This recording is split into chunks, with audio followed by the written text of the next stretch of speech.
Hi sports lovers, cricket lovers అందరికీ good morning. ఈరోజు మనం మాట్లాడుకునే టాపిక్ ఏంటంటే వరల్డ్ కప్ ఇండియా టీమ్ సెలక్షన్స్లో జరిగిన లోపం ఏంటి, దీని మీద మాట్లాడదాం. దీని మీద మాట్లాడుకునే ముందు ఇప్పటి వరకు బ్రహ్మాస్త్ర యూట్యూబ్ ఛానల్ని సబ్స్క్రైబ్ చేయని వాళ్ళందరూ ఒకసారి సబ్స్క్రైబ్ చేయండి. అలాగే ఈ వీడియో ఏదైతే దీన్ని క్రికెట్ లవర్స్ అందరికీ కూడా షేర్ చేయండి. దీని మీద మీ అభిప్రాయాలన్నీ కూడా కామెంట్స్ రూపంలో పెట్టండి. సరే, జూన్ 1 నుంచి మొదలయ్యే వరల్డ్ కప్కి టీంని ప్రకటించేశారు. ఇది అమెరికా, వెస్టిండీస్ దేశాల్లో జరిగే ఈ టోర్నమెంట్ కోసం అని చెప్పి ప్రత్యేకంగా టీంని సెలెక్ట్ చేసామన్నట్లాగా చీఫ్ సెలెక్టర్ అగార్కర్ కానీ లేదంటే కెప్టెన్ రోహిత్ శర్మ కానీ మాట్లాడుతున్నారు. వీళ్ళు చెప్తుంది ఏంటంటే ప్రత్యేకించి 4 స్పిన్నర్లు తీసుకున్నాము, 4 స్పిన్నర్లు కావాలని నేను ప్రత్యేకించి కోరాను అని చెప్పి రోహిత్ శర్మ చెప్తున్నాడు. ఓకే, ప్రత్యేకించి అంటే అక్కడ అమెరికాలో స్పిన్ ఎక్కువ తిరుగుతుంది, లేదంటే వెస్టిండీస్లో కూడా కొంత స్పిన్కి అవకాశం ఉంది అనుకున్నారేమో, మరి దానికోసం 4 స్పిన్నర్లు తీసుకున్నాం అనుకున్నారు అని చెప్తున్నారు. బట్ ఏంటంటే ఈ టోటల్గా ఈ టీమ్ సెలక్షన్లో జరిగిన ప్రధానమైన 2 లోపాలు. ఒకటి, ఫినిషర్గా ఉన్న రింకు సింగ్ని తీసుకోకపోవడం అనేది ప్రధానమైన లోపం. అయితే దీనికి ఏం చెప్తున్నారంటే ఇదే ఈ ఒక 4 స్పిన్నర్లు కావాలని అనుకోవడం వల్ల ప్రత్యేకించి దీని మీద ఒక నిర్ణయం తీసుకోవడం వల్ల రింకు సింగ్ని తీసుకోలేకపోయాం. రింకు సింగ్ తప్పేం లేదు, అతను బాగానే ఆడుతున్నాడు అని చెప్తున్నారు. బట్ 4 స్పిన్నర్లు తీసుకుంటారు, కానీ T20లో స్టార్టింగ్లో 1-2 వరుస వికెట్లు పడిపోతే లాస్ట్లో ఫినిషింగ్ చేసేది ఎవరు? ఈ 4 స్పిన్నర్లు తీసుకొస్తే ఈ స్పిన్నర్లకు స్లోగా ఆడటం వల్ల వీళ్ళకి బ్యాటింగ్ పెద్దగా వీళ్ళేమి స్పెషలిస్టులు కాదు కదా. లాస్ట్లో రన్ రేట్ని పెంచాల్సి వచ్చిన పరిస్థితుల్లో, చాలా ఫాస్ట్గా కొట్టాల్సిన పరిస్థితుల్లో ఎట్లా కొడతారు? చేతులు ఎత్తేస్తారా? ఇది ఖచ్చితంగా రింకు సింగ్ని సెలెక్ట్ చేయకపోవడం అనేది ఖచ్చితంగా లోపము. ఇందులో అసలు వేరే ఆలోచనకే తావే లేదు. ఓకే, హార్దిక్ పాండ్యాని తీసుకున్నారు, అతనితో పాటు శివం దుబేని కూడా తీసుకున్నారు. Okay, well and good.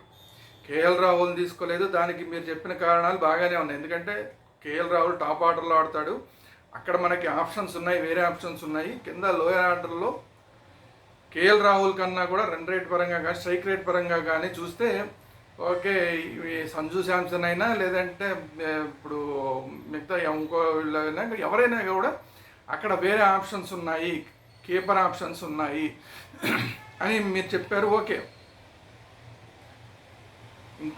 కానీ ఫినిషర్గా మీరు ఎవరిని తీసుకొస్తారు? వీళ్ళు ఫినిషర్స్ కాదే. రింకు సింగ్ లాంటి ఫినిషర్ ఖచ్చితంగా ఉండాలి. ఇది ప్రధానమైన లోపం. దాని తర్వాత ఇంకొక లోపం ఏంటంటే ఫాస్ట్ బౌలింగ్ ఆప్షన్స్ తీసుకోవడంలో బూమ్రాని మినహాయిస్తే మిగతా వాళ్ళు ఇప్పుడున్న పరిస్థితుల్లో ఇప్పుడున్న వాళ్ళున్న ఫామ్ని దృష్టిలో పెట్టుకుంటే వీళ్ళు అసలు వరల్డ్ కప్కి అర్హులా అంటే కాదు అనే సమాధానం వస్తుంది ఎవరిని అడిగినా కూడా. మరి ఎలా తీసుకున్నారు? ఇంకా వేరే ఆప్షన్స్ లేవా అంటే ఉన్నాయి. ఉండంగా కూడా ఎలా తీసుకున్నారు? ఇప్పుడు చాలా ఇప్పుడు సరే భువనేశ్వర్ని సరే ఈ మధ్యకాలంలో కొడుతున్నారు, ఎక్కువగా పెర్ఫార్మెన్స్ చూపించలేకపోతున్నాడు, లేదంటే ఫామ్లో లేకపోతున్నాడు అని సరే మీరు భువిని తీసుకోలేదంటే ఓకే. కానీ నటరాజన్ ఇప్పుడు సూపర్ ఫామ్లో ఉన్నాడు, అద్భుతమైన యార్కర్లు వేస్తున్నాడు. అట్లాంటి నటరాజన్ని పక్కన పెట్టడానికి కారణం ఏంటి? ఒక్క కారణం చెప్పగలరా? ఐపీఎల్లో మంచి పెర్ఫార్మెన్స్ చేసి చూపిస్తున్నాడు, T20 ఫార్మాట్లో మంచి పెర్ఫార్మెన్స్ చేసి చూపిస్తున్నాడు, వికెట్లు తీస్తున్నాడు, యార్కర్లు వేస్తున్నాడు, స్లో బౌన్సర్లు వేస్తున్నాడు. ఇవన్నీ మీరు తీసుకున్న వాళ్ళు మిగతా ఇద్దరు కూడా చేయగలుగుతారా? వాళ్ళిద్దరిని చూస్తున్నాం ఇప్పుడు ఐపీఎల్లో మనం చూస్తున్నాం. ఇద్దరు మీరు తీసుకున్న వాళ్ళిద్దరూ కూడా ఫామ్లో లేరు. మరి ఎట్లా మీరు సమర్థించుకుంటారు? అసలు నటరాజన్ తీసుకోవడానికి కారణం ఏంటి? ఖచ్చితంగా అగార్కర్ చెప్పాలి, రోహిత్ శర్మ చెప్పాలి. ఈ 2 ప్రధాన లోపాలు జరిగినాయి. ఖచ్చితంగా ఫాస్ట్ బౌలర్స్ విషయంలో తప్పు చేశారు, ఖచ్చితంగా ఫినిషర్ విషయంలో తప్పు చేశారు. 4 స్పిన్నర్లను పెట్టుకుంటామంటే మీరు 3 స్పిన్నర్లు పెట్టుకున్నా కూడా 2 ఫాస్ట్ బౌలర్తోనే మీరు ఆడే అవకాశం ఉంటుంది. ఆ 2 ఫాస్ట్ బౌలర్స్ తోటి మ్యాచ్ అవగొట్టేస్తారా? 2లో ఏ ఒక్కరు, సరే బుమ్రా అంటే ఎలాగో బాగా వేస్తాడు, మీరు తీసుకున్న మిగతా 2 బౌలర్లలో వాళ్ళు ఫెయిల్ అయితే టీం పరిస్థితి ఏంటి? ఫామ్లో లేని బౌలర్లను మీరు ఎందుకు తీసుకెళ్తున్నారు అమెరికాకి? ఎందుకు వరల్డ్ కప్కి తీసుకెళ్తున్నారు? ఫామ్లో లేని బౌలర్లను ఎందుకు తీసుకెళ్తున్నారు? ఇంతకన్నా బెటర్ ఆప్షన్స్ ఉన్నప్పుడు వాళ్ళిద్దరిని ఎందుకు సెలెక్ట్ చేశారు? ఇది చెప్పాలి. ఓవరాల్గా చూసుకుంటే టీం బాగానే ఉన్నా కూడా మిగతా దేశాల టీములతో పోల్చుకుంటే అద్భుతంగా ఏమీ లేదు భారత టీము. గుర్తుపెట్టుకోవాలి, మనకున్న ఆప్షన్స్లో మంచి ఆప్షన్స్ని తీసుకున్నారు. ఈ 2 లోపాలు తప్ప. కానీ ఈ 2 లోపాల వల్ల చాలా పెద్ద తేడా వచ్చే అవకాశం ఉంది 2020లో.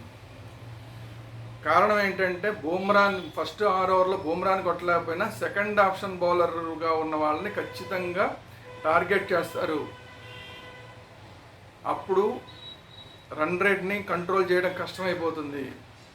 అలాగే మనం బ్యాటింగ్ చేసేటప్పుడు ఆఖరిలో ఇంకా ఎక్కువ స్ట్రైక్ రేట్ తోటి రన్ రేట్ తోటి కొట్టాల్సిన పరిస్థితుల్లో మంచి ఫినిషర్ రింకు సింగ్ లాంటి మంచి ఫినిషర్ లేకపోతే దగ్గరగా వచ్చిన మ్యాచ్లు కూడా చేతిలోంచి జారిపోయే ప్రమాదం ఉంది. మిగతా టీములు చూస్తే దాదాపు 9వ బ్యాట్స్మెన్ దాకా కూడా బ్యాటింగ్ చేయగలిగిన వాళ్ళు కనబడుతున్నారు. బౌలింగ్తో పాటు బ్యాటింగ్ కూడా చేయగలిగిన వాళ్ళు కనబడుతున్నారు. మంచి హిట్టింగ్ చేయగలిగిన వాళ్ళు కనబడుతున్నారు. కానీ మన టీంలో ఆ స్థాయిలో హిట్టింగ్ చేయగలిగిన వాళ్ళు కనిపించట్లేదు. ఇది ఒక ప్రధానమైన లోపం. 2-3 వికెట్లు ఫాస్ట్గా పడిపోతే ఇంకా చాప చుట్టేసే పరిస్థితులే ఇండియా టీంకి కనబడుతున్నాయి. సో అందువల్ల మళ్ళీ ఇంకొకసారి ఖచ్చితంగా సమీక్షించాలి. ఇంకా టైం ఉంది కాబట్టి రింకు సింగ్ని తీసుకునే అవకాశాలు ఏమున్నాయో ఖచ్చితంగా పరిగణించాలి. అలాగే నటరాజన్ని తీసుకునే అంశాన్ని ఖచ్చితంగా పరిగణలోకి తీసుకోవాలి. ఈ 2టిని పరిగణలోకి తీసుకోకపోతే మనం వరల్డ్ కప్ కొడతామన్న ఆశలు 100కి ఎంత శాతం ఉన్నాయంటే తగ్గిపోతూ ఉంటాయి. లక్ బాగుంటే కొట్టచ్చు తప్ప అద్భుతాలు చేస్తుంది ఈ టీం అని మాత్రం చెప్పలేము. ఎందుకంటే బ్యాలెన్స్ కోల్పోయింది. ఫాస్ట్ బౌలింగ్ విభాగంలో బ్యాలెన్స్ కోల్పోయింది, ఫినిషింగ్లో బ్యాలెన్స్ కోల్పోయింది. మిగతా చోట్ల అంతా బాగుంది, కానీ ఈ 2 చోట్ల బ్యాలెన్స్ కోల్పోవడం అనేది చాలా తేడా చూపిస్తుంది T20లో. అందువల్ల ఇమీడియట్గా రోహిత్ శర్మ సెలక్షన్ కమిటీ కూడా మళ్ళీ ఇంకోసారి కూర్చుని వీళ్ళిద్దరి విషయంలో కూడా మళ్ళీ ఒకసారి నిర్ణయం తీసుకోవాల్సిన అవసరం ఉంది.